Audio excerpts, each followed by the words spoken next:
Ugamaye Mose tinamate.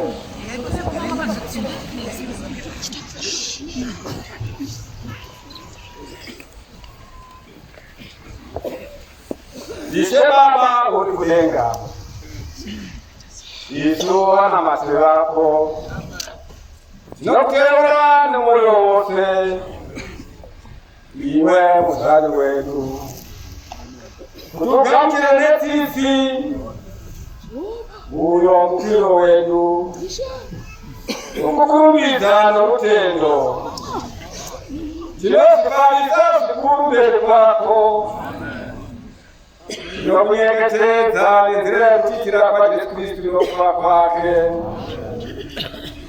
Kuti twise Yesu no kukoze yose inotenda paruparake. Kuregerwa kwizakaye mafedu. Na ose mama kubaza no babanguza kwake kurema. Tiripano seishe pabere pako. Time us up from all sharing protection. Paulo mtumwa mwema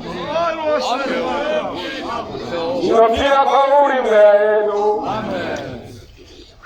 Nami yenu.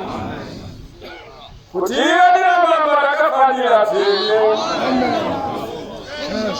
Nenu kwa uli.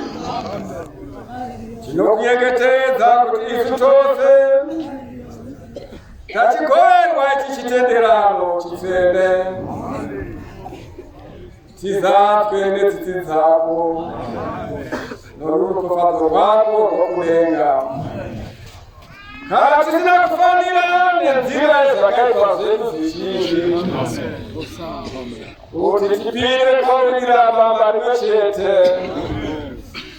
Nokuteura kutugamuchire uyu mushando wetu watakafanira kuita.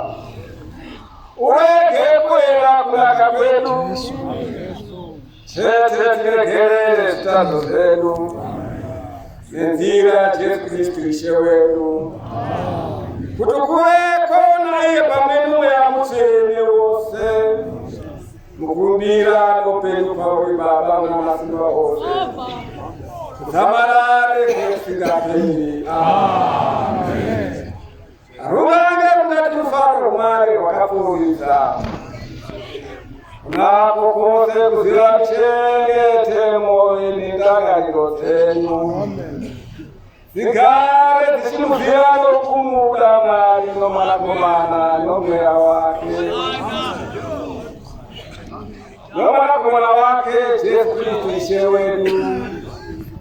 Kutikakare kutukapata kwa mari na masuka wose. Baba manakomana nuwe ya musene. Kuwe pakati penyu. Kugare kugerene nino singaperi. Amen.